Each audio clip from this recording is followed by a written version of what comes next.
अस्सलाम वालेकुम, welcome back my YouTube family. Hope so कि आप बिल्कुल ठीक होंगे। अच्छा जी, आज का जो टॉपिक है ना वो ये है कि अक्सर गर्ल्स जो है ना फेशियल जब करवाती हैं तो उसमें एक पॉलिशर लगवाती हैं, यानी कि ब्लीच लगवाती हैं। और ब्लीच करवाने के बाद कुछ गर्ल्स को ना रैशेस हो जाते हैं, स्किन बर्न हो जाती है, बहुत ज़्यादा रेडिश हो जाती है, हाइपरपिगमेंटेशन हो जाती है बहुत ज़्यादा। तो आज मैं आपको ना इन तमाम प्रॉब्लम से ना बचने का सोल्यूशन बताती हूँ। बहुत ही ईजी है। अगर इस तरह की कोई चीज़ स्किन आपकी हो जाती है, डैमेज हो जाती है, तो आपने कुछ परेशान नहीं होना, बिल्कुल भी नहीं होना। हो जाता है सबकी स्किन से, कुछ ड्राइनेस की वजह से होता है। उसका रीज़न पता है क्या है? जब हम ये इस तरह की स्किन जो हो जाती है, इस तरह बर्न हो जाती है, उसका सबसे पहले तो रीज़न ये है कि मैं आपको बता दूं कि आप पाउडर की जो क्वांटिटी है ना वो ज़्यादा कर देते हो और डेवलपर की क्वांटिटी कम कर देते हो। आप पाउडर की क्वांटिटी बहुत कम करो, बहुत क्वांटिटी थोड़ी सी आप लो, ज़्यादा पाउडर ना लेता, वो आपकी स्किन को ना कट करेगा, तो वो बहुत ज़्यादा नुकसानदेह होती।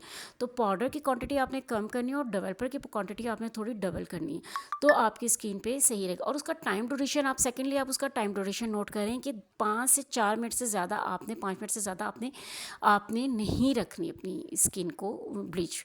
उसके बाद आपने रिमूव कर लेना। और अगर इसके बावजूद आपकी स्किन पे कुछ हो जाता है तो आपने सबसे पहले क्या करना है, थोड़ी देर में ही आपने एलोवेरा जेल लगा लेना है या सूथिंग लोशन आपने लगा लेना है। इससे आपकी स्किन को थोड़ा सा रिलैक्सेशन मिलेगी और आपकी स्किन पर हुई। और उसके बाद अगर आप एक और टिप कर सकते हो, आप आइसिंग कर सकते हो। आइसिंग आपने राउंड सर्कल में करनी है। अगर आप आइसिंग नहीं कर सकते हो तो आपने ठंडा पानी जो बर्फ़ का होता है वो आपने लेके उससे अपने फेस को बार बार वॉश करना। और कोशिश करनी है कि आपने ये सारा स्टेप जो है ना, चाहे आप आइसिंग कर रहे हो, चाहे आप एलोवेरा जेल लगा रहे हो या आप सूथिंग लोशन लगा रहे हो, उसको थोड़ी थोड़ी देर में लगाते रहो, थोड़ी देर में करते रहो। फिर नेक्स्ट है कि आपने दही भी यूज़ कर लेनी। दही उस जगहों पर आपने लगा लेना, उसकी एप्लीकेशन कर लेनी जिन जगहों पर आपकी पिगमेंटेशन हुई है। और कोशिश करें कि फ़ौरन ब्लीच लगाने के बाद, वॉश करने के बाद आपने धूप में नहीं जाना, चूल्हे के पास नहीं जाना, आपने कोई गर्म हीट के पास नहीं जाना। उससे आपने अपनी फेस को बचाना है। उससे आपकी स्किन बहुत ज़्यादा बर्न हो जाती है, बहुत ज़्यादा आपकी स्किन डैमेज हो जाती है। क्योंकि हम लोग फेयर करने के चक्कर में ना, स्किन को बहुत ज़्यादा गोरा करने के चक्कर में हम क्या करते हैं, बहुत लंबा टाइम दे देते हैं। यार 7-8 मिनट रख लो ताकि हम और गोरे लगे, यार थोड़ा सा पाउडर और डाल दो ताकि हमारा ना फेस और गोरा लगे। वो गोरा नहीं होता, वो आपकी स्किन को भी ख़राब कर देता है। तो आपकी टाइम ड्यूरेशन बहुत परफेक्ट होनी चाहिए। और दूसरा आपने क्वांटिटी का बहुत ज़्यादा ख्याल रखना है।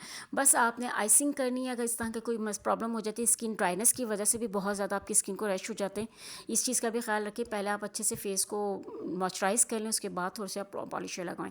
और उसके बाद आपने अगर इस तरह का कोई प्रॉब्लम होता है तो आपने आइसिंग कर लेनी है। आपने ब्लीच का एलोवेरा जेल आप यूज़ कर सकते हो और थोड़ी थोड़ी देर में आप उसको यूज़ करो। कम से कम 1 मंथ तकरीबन आप करो। अगर 15 डेज़ तो लाजमी इस प्रोसेस को करो। अगर आपके बहुत ज़्यादा स्किन डैमेज हुई है तो आप उसको 1 मंथ तक करो, वरना फिर आपको लगता है कि अगर नॉर्मल है इतनी है तो आप 15 डेज़ तक इस ट्रीटमेंट को आप ज़रूर करो। तो इंशाल्लाह आपकी स्किन बहुत जल्द ठीक हो जाएगी। और उसमें इतना हो जाता है सबके साथ, बहुत ज़्यादा परेशान हो जाती है लड़कियाँ।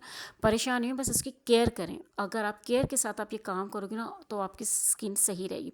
और सबसे मेन चीज़, लोकल कोई चीज़ आप यूज़ ना करो, अपनी स्किन की बहुत ज़्यादा केयर करें। तो चलें जी, होप सो कि ये वीडियो आपके लिए बहुत ज़्यादा हेल्पफुल रही होगी। तो चलें, मुझे इजाज़त दीजिए। अपना बहुत ख्याल रखिएगा। अल्लाह हाफ़िज़, टेक केयर।